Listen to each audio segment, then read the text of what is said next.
আল্লাহর হাবিব বললেন, আল্লাহর রহমত ছাড়া, ভালোবাসা ছাড়া কেউ কোনোদিন জান্নাতে ঢুকতে পারবে? আম্মা জান আয়েশা বললেন, ইয়া রাসূলুল্লাহ, আপনিও না?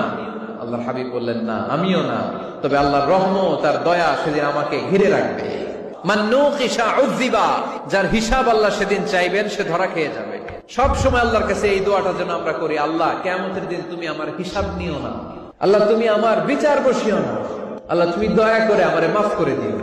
আল্লাহ যার বিচার করবেন ও জাহান্নামে যাবে, আর যার বিচার করবেন না সে জান্নাতে যাবে।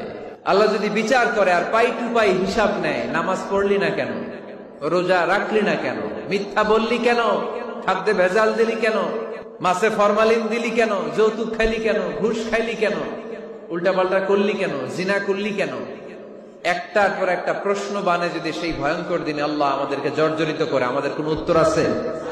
সেদিন আমাদের বাঁচার কোন